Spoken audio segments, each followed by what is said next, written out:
What's the worst Houseguest experience you've had? I had a friend who needed a place to stay for a few days, so my parents let him stay at our house. He thought he could just stay longer without ever mentioning it or talking to my parents about it.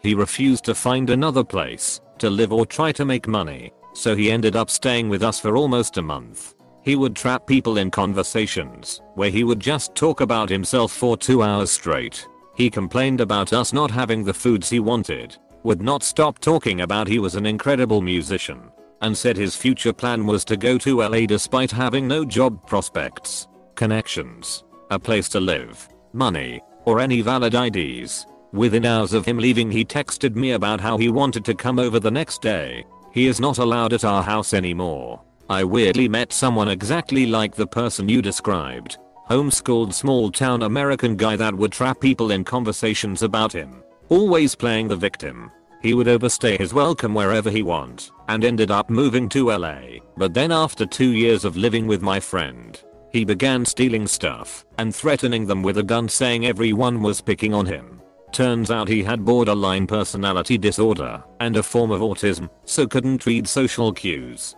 and felt absolutely fine about fucking people over. Both were untreated, so it was causing havoc on the lives of the people living with him. Some family friends came over with their 30-year-old son unannounced, took a nap on our sofa like full on shoes off, made us turn off the TV because it was too loud, then Venmo charged us for snacks they brought, even though we didn't ask for anything. I literally felt like I was the one who was visiting. They charged you for snacks they brought. Please tell me you didn't pay. Holy hell.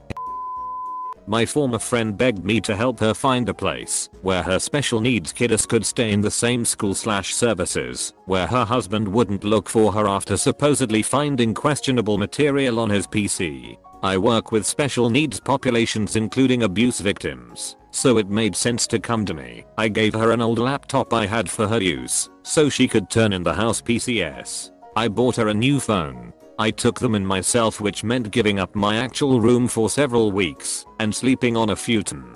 I also spent a lot of time babysitting so she could go talk to lawyers/providers. Imagine my surprise when I went to pick up the kids from school one day when she supposedly had court to extend the restraining order and bumped into dad and grandma. Eventually it came out that there was no restraining order, no court filings, no suspect files found. Mom had a new boyfriend and had told her husband she was divorcing him and her family wouldn't take her in.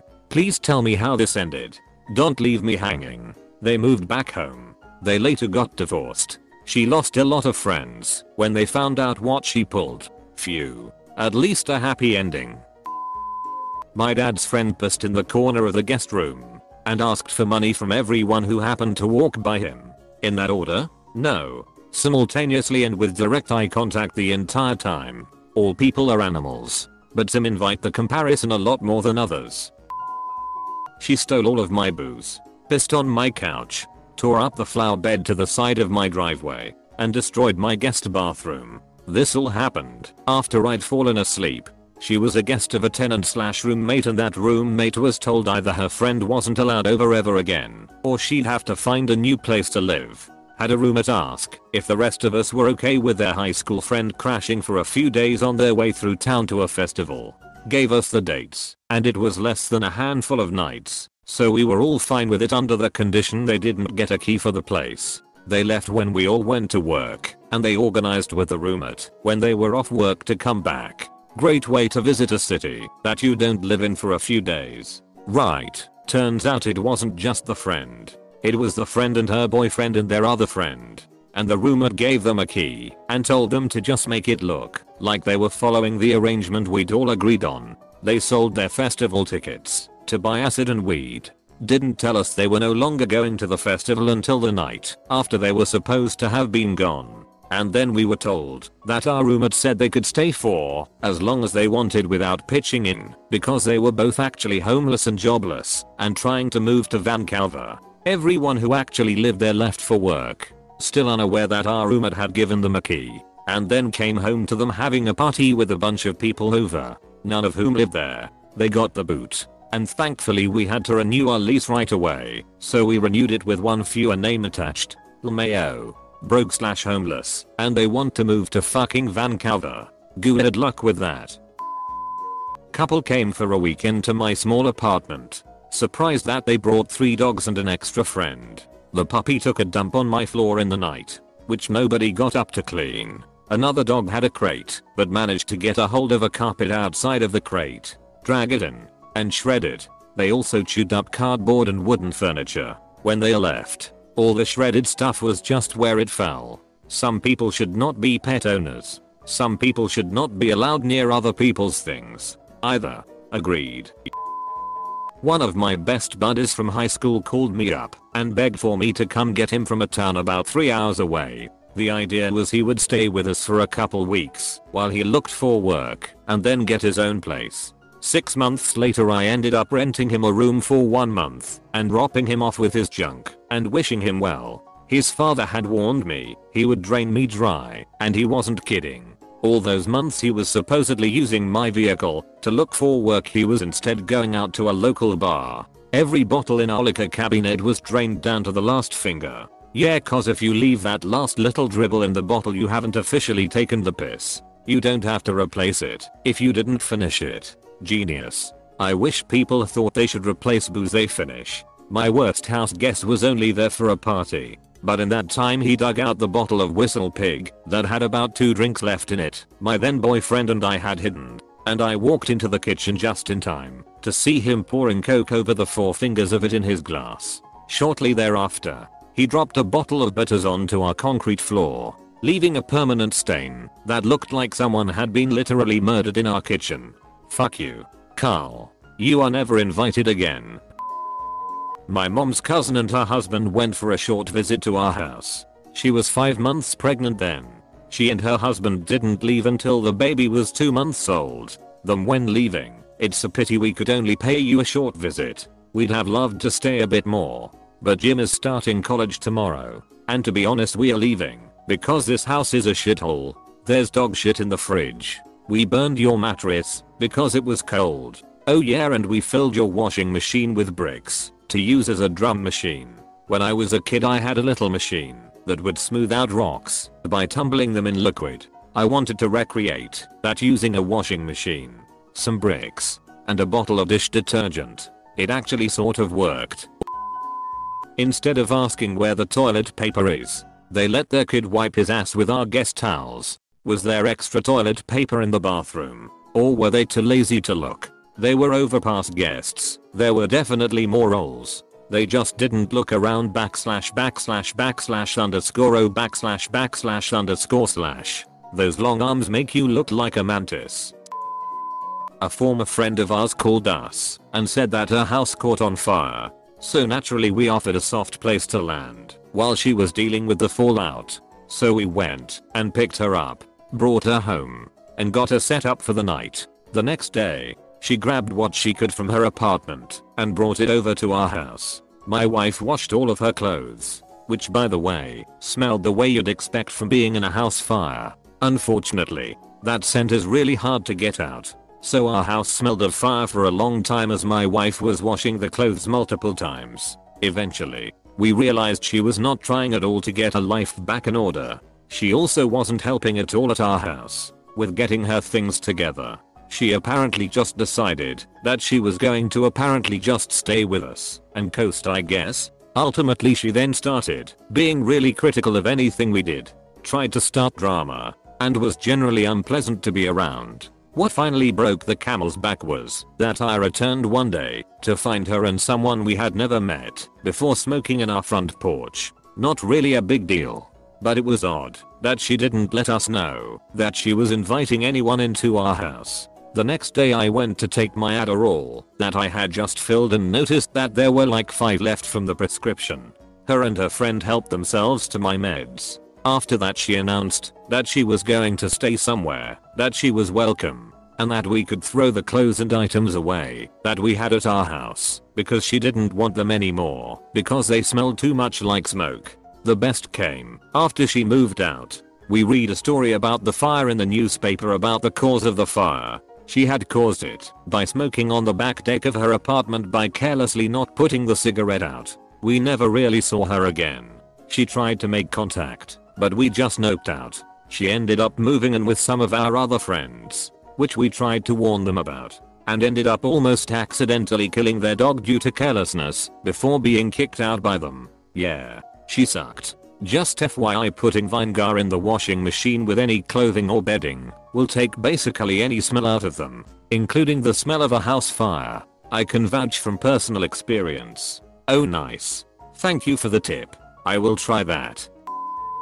My ex-wife's friend had her car break down, and our apartment was right on a bus route to her job. She was supposed to stay over for a week while she got her car fixed. After 2 months and a lot of warning, we packed her bags for her and put them by the door. How long did she crash on the porch? Wife's cousin stayed a couple days with us. After he left, I discovered he purchased about $60 worth of porn on Direct. Who are these monsters who pay for porn? Especially on TV, let alone someone's other than this. Just jerking it in the living room in the afternoon while everyone pretends the world isn't burning down around them. He crashed on our couch and this was overpass. My god. Can you even god?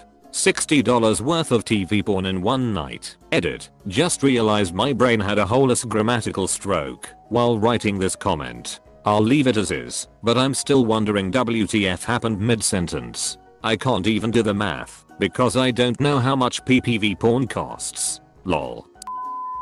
My uncle and his wife came to stay for a while. They got my room, and I slept on the couch for a few months. NBD when you're a kid, I guess. What actually ticked me off is that when they finally left we found out that they'd seriously messed up my room. Everything reeked of cigarettes. There were ground up peanut shells in the carpet, cigarette burns on my mattress, etc. And we couldn't figure out why the room smelled like death until we lifted up the bed and found mummified cat shit stuck up in the shag carpeting. They either had such bad hygiene that they didn't notice the smell or they knew and they just didn't care. //edit. To everyone asking how we didn't notice the cigarette smell. My guess is that they only smoked in the room during the day when everyone was out, probably smoked out the window. My parents weren't smokers. We just figured the smell was coming from their bodies, which we couldn't do anything about. Ugh. I had ex-friends crash in my spare room for a bit to get on their feet. Left the room absolutely nasty, but the worst thing was finding a dried cat turd mashed in the carpet under a bookshelf. Thing is, it would have been physically impossible for the cat to get under the shelf to poop there, which means they found a mess from their animal and just put my bookshelf on top of it rather than clean it up. Holy shit, what is wrong with people? Not wholly just cat shit. My aunt came to visit for what was supposed to be a week or two and didn't leave for almost a year when I was a kid. She redecorated my room and even put up pictures of herself. Now the running joke in my family is to randomly leave pictures of yourself around the house when we visit people. LMAO, that's so funny. Reminds me of a guy I used to work with who used to take pictures of himself and his family to Ikea over a long while he put them in the frames in all the displays. Nearly pissed myself when I went one day and spotted a pic of him on a beach somewhere in a bedroom display. That is hysterical. It reminds me of instant ancestors. Many years ago, my mother and I ran across a bunch of old framed photos at a thrift store. My mother bought the whole box. We hung a few of them up in the house with the old photos still in them. We call them our instant ancestors. Her instant ancestors are amazing. I hope you gave them crazy stories. I had a coworker that found a shirt that said Megan's dad while we were packing up from a job site. It became his go-to shirt for setup. At some point, a guy came up to him at a hotel bar and asked him about Megan. My coworker had a background in improv, so he made up a massive backstory for Megan on the spot. Began talking about his daughter every chance he could. Best part was when he showed off her school pictures. She was cute Goldilocks blonde in 1st grade, a Nation girl in 2nd grade, a ginger in 3rd grade, a black girl in 4th grade, converted to Islam in junior high, then went through a butch lesbian phase in high school before becoming a stereotypical cheerleader. My parents came over and started snooping through my closet while I was making tea. They found some sex toys and proceeded to get mad at me for having them in my own house, in my own bedroom. They wouldn't have found them if they would behaved like normal people. Hey, My dad did this to me. Asked to use my laptop to do his taxes while he was visiting. No issues there. Found some porn I had on the hard drive from the old laptop from about 10 years ago and proceeds to chew me out about it. Normal naughty nurses type stuff. Buried in a labyrinth of new folder that to brute force hack. He'd need to open something like 12,000 folders. I doubt he did his taxes at all. I don't erase my web history if you use my laptop without my permission. Get ready for it. I, too, am this person and I like to mess with the algorithm as someone in marketing. Brace yourself. I go down ad rabbit holes and I have like at least 10 Google searches a day. Usually more. My history is straight chaos. I need a sign for my history that says pay heed. All who enter here. If you are new to TattleTale TV, please subscribe. We have new videos every day. Stay tuned for more coming up next.